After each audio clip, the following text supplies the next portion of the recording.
Good morning mga ka-trippings. Ito tayo ngayon dito. May panibagong content tayo. Ito yung bagong project natin.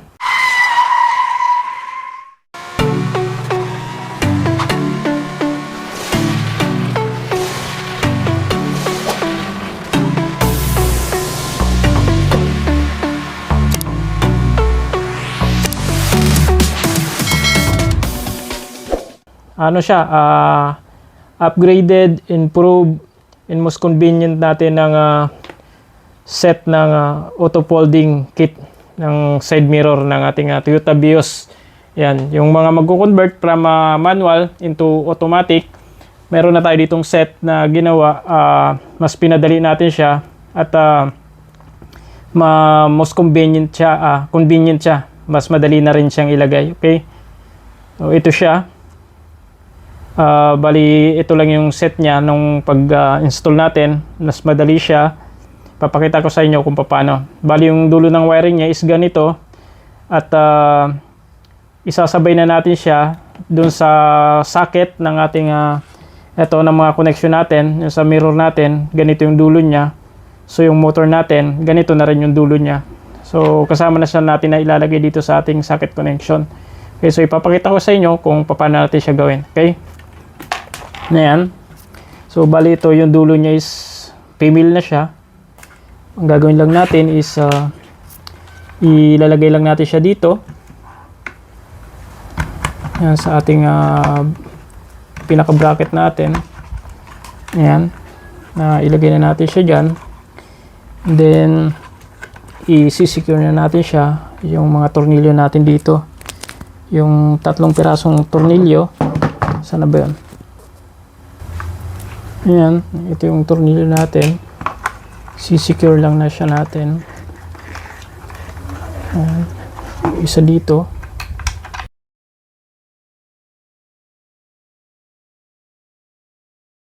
Basta pag na-secure na siya, okay na siya. And then, yung dalawa dito. Isa dito. Tsaka isa rito.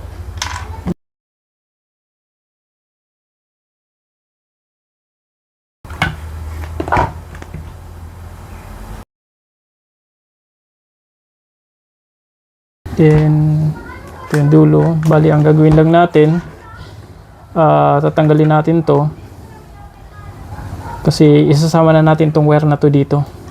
Dito sa loob na ito. Pero sa inyo, kung ayaw nyo na may isama dito, pwede nyo nang wag na isama. Ipalusot nyo na lang dito. Tapos ano nyo na lang. Pagapangin nyo na lang dyan. Hanggang sa magpantay sila. Okay lang yan kahit na wag nyo dito ipasok na sa ano. Pero sa akin kasi gusto ko ipasok. Ayan, so tanggalin natin to.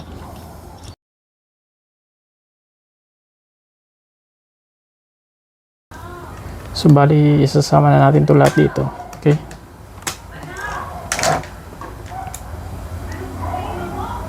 And then ito naman yung sa auto folding motor natin. Isasama na natin siya. Ipapasok natin siya doon sa yung hose na tinanggal natin kanina. Ito. Yan, papasok na natin siya dito para dito na sila sama-sama lahat. Pero pag naglagay kayo nito, pwede naman na wag nyo na ito ilagay dito sa hose. Just in case lang nahihirapan kayo, pwede naman na hindi nyo to ilagay. Bali, ang gusto ko lang ilagay ko lang siya para maganda siyang tawag dito. Sama-sama na sila dito para hindi magulo. Ayan, ipasok natin siya dito. Kung hindi siya magkakasya lahat ng sabay-sabay, yan, so bali ang gagawin ko, uunahin ko muna yung 3. Yan, unahin natin yung 3. O pwede natin gawin na 4 na yung ipasok natin. Unahin natin yung 4. Paunahin lang natin ng kaunti and then isunod na natin yung natitirang 3. Yan, para pag pinagsabay-sabay mo kasi yan, yung 7, itong mga female connector niya, medyo masikip na siya. Kaya paunahin mo muna yung 4 or 3, then isunod mo yung natitira. Yan, then ipasok na natin.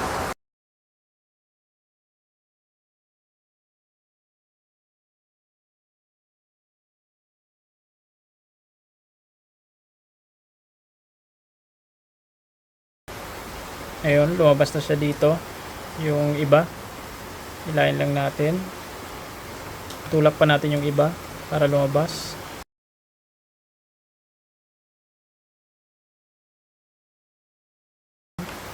Ayun natin kung ano na tong lumabas na to.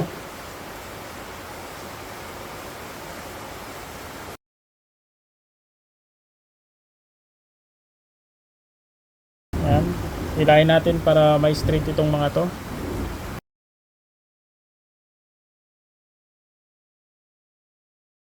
Then, okay na. And the rest. Ayan. So, pwede na natin siyang ipasok dito sa butas ng motor. Okay? Total, na dito naman na lahat.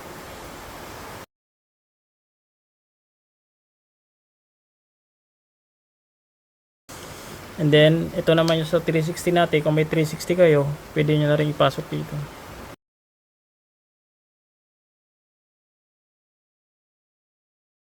And then, pwede natin ditong ibalik yung ano siya, yung electrical tape kung gusto nyo ibalik.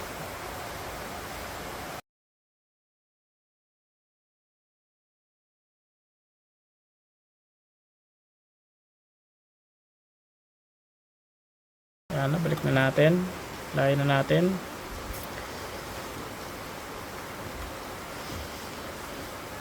Ayan. Yung sa ano natin, itong blue tsaka gray, hilahin pa natin ng kaunti. Yung gray. Ayan, yung blue. Gray. Ayan. Masyado. Ayan, ilagay na natin. Then, pwede na nating ikabit yung ano, bracket dito. Saan na ba yun? Ito. Pwede na natin itong ikabit. Palusot dito sa butas.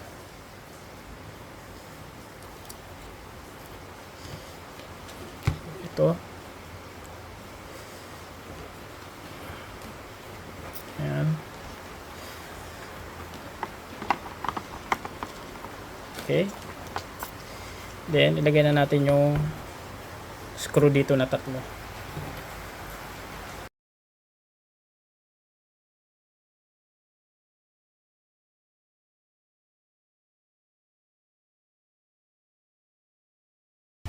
Okay na.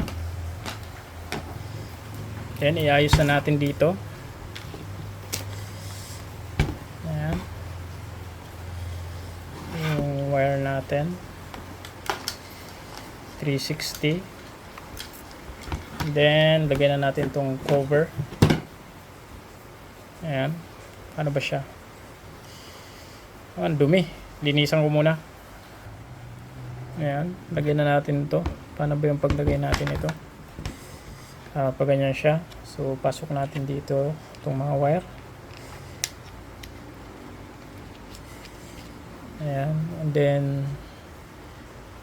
yung 360 camera natin.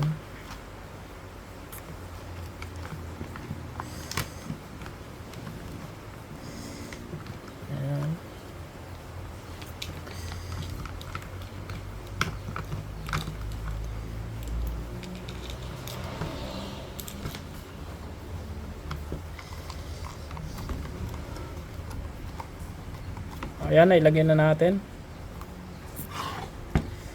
Ayan na siya, yung kinalabasan niya. Ayan, itsura niya dito. Electrical tape natin. Hindi na natin pinalitan ng bago. Ayan. Okay lang yan. Diyan na yan. Ganyan yung itsura niya dyan. Ito yung DRL natin. Ganyan ang itsura. Ayan. Katapos, ilalagay na natin yung connection dito. Saan na ba yun? Ito. Ayan. And then, pagbalik nyo nito, tandaan nyo, di ba nung tinanggal nyo to, meron akong video dyan, dapat pinicturean nyo yung stock na nakalagay dito. Ito yun yung violet, yung brown, at saka itong red na luma. Ayan. Kasi dalawa na yung red dyan. Alam naman natin na itong bagong red is doon to sa ating DRL, sa side mirror turn signal. Ngayon, itong tatlo, ito yung unahin yung ilagay para hindi kayo magkamali. Tingnan nyo dyan kung saan nyo tinanggal yan. 'Di ba? May picture ako niyan, pinicturean ko yan, titingnan ko muna. Ayan, nakita ko na. So itong brown, nakalagay siya dito sa pangalawa sa taas. Ayan. So tingnan niyo yung pagpasok nyo kasi may ano yan, may mga tamang pagpasok yan, yung meron yan mga tawag dito, mga gatla. Yan. So dito yung brown sa taas. Pangalawa, yan, ganyan. Pasok mo yan. And then, yung kulay violet sa baba ng brown. Ayan. Tapos, yung red, katabi ng violet. Pasok natin. Ayan, nakapasok na. And then, kayo na ang bahala kung saan nyo gusto ilagay itong mga natitira na to. Ngayon, sa akin, ang gusto ko, ito yung sa side natin, sa folding motor natin, dalawa siya. So, dito ko na lang siya ilalagay sa gilid na to. So, bali yung gray, dito ko siya ilalagay sa taas. Yan, basta tandaan nyo, yan, dito ko siya ilalagay sa taas, yung gray. Yan, pasok. And then, itong blue, dito sa baba ng gray, para magkatabi lang sila. Para pag kinunik natin sa module is, madali natin matandaan. Yan, lagyan natin dyan. Kapag hindi nyo mapasok ng maigi, kasi medyo masikip, gamitan nyo na lang ng pwede yung pantulak. Ako, gagamitan ko nito. Pantulak niya, tulak ko siya doon para makapasok sa loob.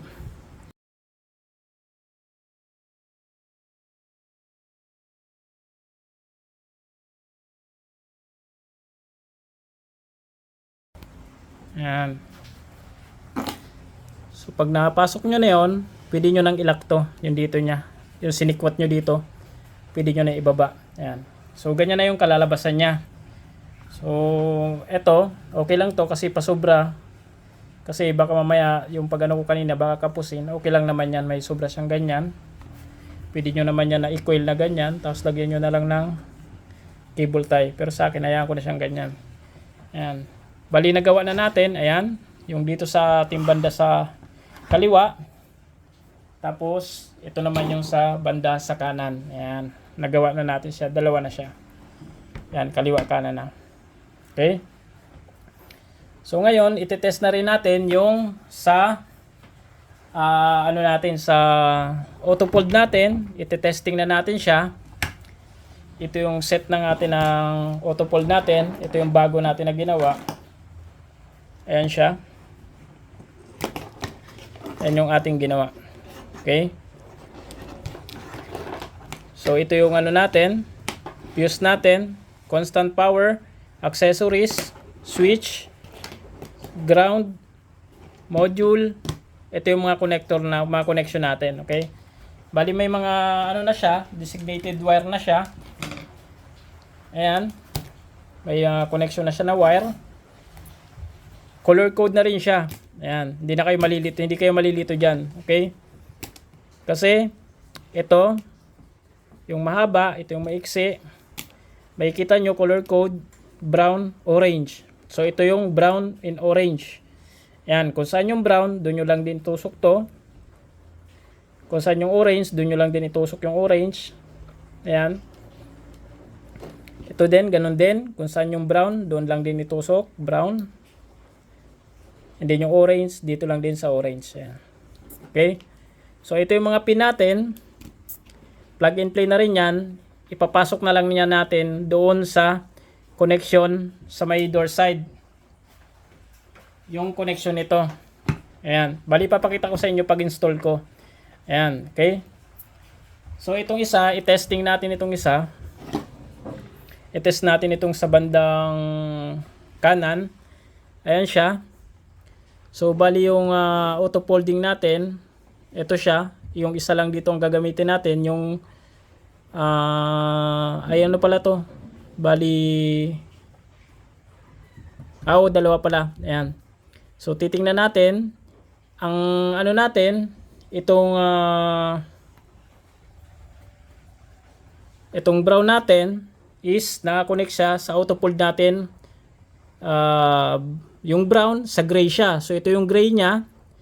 So, pag kinunik natin yan doon, so dito sa salpak, yan, pasok siya dyan. Tapos itong ano natin, tawag dito, itong orange sa blue. Yan. So dito siya dito siya papasok. Yan, ganyan siya mangyayari.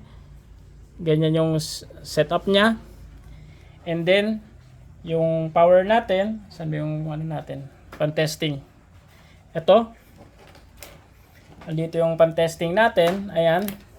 Isaksak na natin siya para malaman natin kung gagana. Ayan. And then yung accessory ay yung ground natin. Ito yung ground natin. I-clip natin siya sa ground. And then itong positive natin, isa dito sa accessories at saka isa doon sa constant power. So ilagay na natin to dito. Ayan. Kita nyo, nag-ilaw na yung ating switch. Ayan. Tanggalin natin. Ayan. So accessories dito. Ayan. Nakaklam siya dyan. At pagkatapos naman is ito yung ating constant power. Okay. So ikaklam natin siya dito. Ayan siya. So ayan na siya. Nag-fold siya. And then pagganahin natin yung switch natin. Open. Ayan. Nag-open siya. Close. Ayan. Nag-close. Teka lang. Hindi masyado makita. Ano natin? Layo-layo natin ang konti yung camera. Dito na lang. Taas. Ayan. Okay. Diba yan? Naka-close siya. Open natin. Ayan, nag-open siya. Close. Ayan. Open. And then close. Okay. Open. Ayan. So, gumana yung ating plug and play na auto folding. Bali, tanggalin natin saksakan siya. Ito, disconnect na natin to. Ayan, disconnect. Disconnect. Pati yung sa ground, disconnect. And then ito, ugutin na natin to. Ayan. So, na-test. Ito yung sa ano natin pala, yung sa equator. Ito yung ano niya, connection niya. Hindi natin to dito matitest. Bali, pag-connect ko doon sa sakyan, makikita nyo kung paano yung pag-connect. Bali, color code na rin siya. Bali, ito, makikita nyo, kulay blue, tsaka green. Ito naman yung socket niya dito sa module. Kulay blue tsaka green. So, ibig sabihin, magkatapat sila dapat. Yan.